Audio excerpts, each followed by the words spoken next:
Hello everyone, అందరికీ మహాశివరాత్రి శుభాకాంక్షలు. ఈరోజు ఈ వీడియో ఎందుకు చేయాలనుకుంటున్నానంటే, కొంతమంది ఏంటంటే కొన్ని సిచ్యువేషన్లో కొంతమంది ఎంత ప్రయత్నం చేసినా కానీ కొంతమంది ఆ నెగిటివ్ నుంచి, అంటే ఒక నెగిటివ్ వే నుంచి పాజిటివ్ వేకి ఎంత మార్చాలని చూసినా కానీ వాళ్ళు మన మాట వినరు, మన సిచ్యువేషన్ మన కంట్రోల్లో ఉండరు. అప్పుడు మనం ఎంతో ప్రయత్నిస్తాం వాళ్ళు ఇటు మారాలి, మనం చేయాలి అని. కానీ వాళ్ళంతటికి వాళ్ళు వేరే మార్గాన్ని ఎంచుకుంటారు అనమాట. అంటే చెడు మార్గాన్ని కానివ్వండి, మంచి సలహాలు పాటించకపోవడం, ఇలాంటివి పెద్దల మాట వినకపోవడం, సంథింగ్ ఇలాంటివన్నీ చేస్తారు.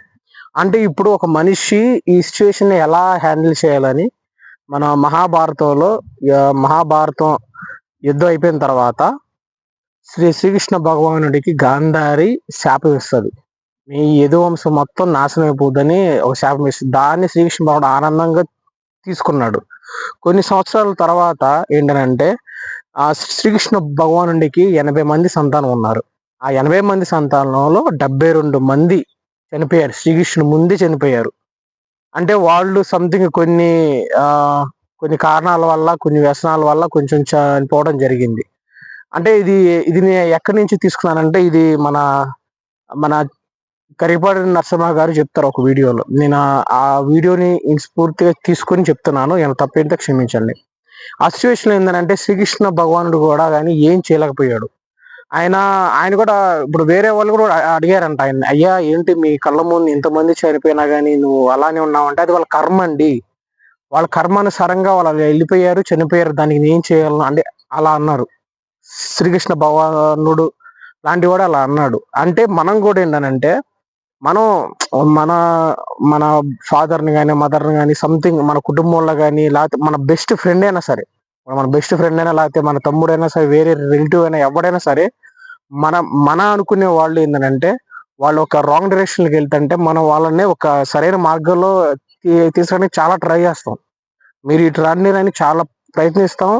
కానీ వాళ్ళు మన మాట వినకుండా వాళ్ళు వేరే మార్గాన్ని ఎంచుకుంటారు. అప్పుడు మనం ఏం చేయాలంటే, మనం ఆ శ్రీకృష్ణుడు చేసిన ఆ పరిణామం గురి తెచ్చుకోవాలి. ఎవరి కర్మ వాళ్ళు అని వదిలేయటమే. ఎవరి కర్మని వాళ్ళు వదిలేస్తే వాళ్ళ కర్మని వాళ్ళు అనుభవిస్తారు. వాళ్ళే ఇంకా అలా వెళ్ళిపోతారు. దాన్ని మనం రుద్దుకొని మనం మన మైండ్ పాడు చేసుకోవడం రాంగ్ అనమాట. అప్పుడు శ్రీకృష్ణుడు ఏదైతే చేశాడో మనం కూడా అలాగే చేయాలి. భగవద్గీత అనే కాదు, మహాభారతంలో కొన్ని ఘట్టాలు కూడా మన మానవ జీవితానికి ఎంతో ఉపయోగపడతాయి. ఫ్యామిలీ సిచ్యువేషన్స్ కానీ ఎలా హ్యాండిల్ చేయాలని. అంటే అంతే. మీకు ఎవరైనా సరే మీ మాట వినకపోతే వదిలేయండి, అది వాళ్ళ కర్మ. మా జేజీ కూడా చిన్నప్పుడు అనేవాడు, ఎవడ కర్మ వాడిదేరా, ఎవడ కర్మకి వాడే బాధ్యుడరా అని. అలా మాటని వదిలేసేవాడు. వాడు ఎంత మోసం చేసినా కానీ, వాడు ఎలా అన్నా కానీ, వేరే వాళ్ళని కానీ నేను చిన్నప్పటి నుంచి మా జేజీని చూసేవాడిని, ఎవడ కర్మ వాడిదే అనేవాడు. నాకు అప్పుడు అర్థమయ్యేది కాదు. కానీ ఇప్పుడు ఉండంగా నాకు అర్థం వస్తుంది కర్మ అంటే ఏంటి, అసలు కర్మ ఎలా ప్రభావితం చెందుతుంది ఇప్పుడున్న సిచ్యువేషన్లో అని. అంటే ఈ వీడియో మీకు నచ్చింది అనుకుంటున్నాను. ఈ వీడియో మీరు సేవ్ చేసుకోండి, ఎందుకంటే ఫ్యూచర్లో బాగా ఉపయోగపడుతుంది. మీరు ఇలాంటి సిచ్యువేషన్ అంటే ప్రతి కుటుంబంలో ఉంటే, ప్రతి ఒక ఫ్రెండ్షిప్లో కానీ, రిలేషన్షిప్ కానీ ఎన్నైనా ఉంటాయి. మనం వాళ్ళని ఎంత ట్రై చేసినా కానీ మన దారి రాకపోతే వాళ్ళని వదిలేయడం తప్ప మనం చేసేది ఏం లేదు. అంటే ఒక తాడుని మనం ఇలా పట్టుకుంటే అటు వాళ్ళు లాగుతారు, ఇటు మనం లాగుతాం. ఆ తాడు వల్ల 2 చేతులకి నొప్పిలే, అంటే 2 చేతులే నొప్పి అనమాట. అప్పుడు మనం ఏం చేయాలంటే ఈ తాడును వదిలేయాలి. తాడును వదిలేస్తే మన చెయ్యి ఫ్రీగా అవుతుంది. లేదు అలానే పట్టుకుంటామంటే మన చెయ్యిని నొప్పి పుడుతుంది. సేమ్ ఇలానే ఈ ప్రిన్సిపల్ లాగే కర్మ కూడా అలానే వర్క్ అవుతుంది. మీ మాట విన్నారా ఓకే, లేదంటే వదిలేయండి, వాళ్ళ కర్మ వాళ్ళది. అంతకుమించి మనం చేసేది ఏం లేదు. కానీ మనకంటూ వాళ్ళు ఒక మంచి మార్గం వెళ్ళాలని అనుకుందాం, అంతే. ఈ వీడియో మీకు నచ్చింది అనుకుంటున్నాను. ఓకేనండి, thank you so much and జై హింద్.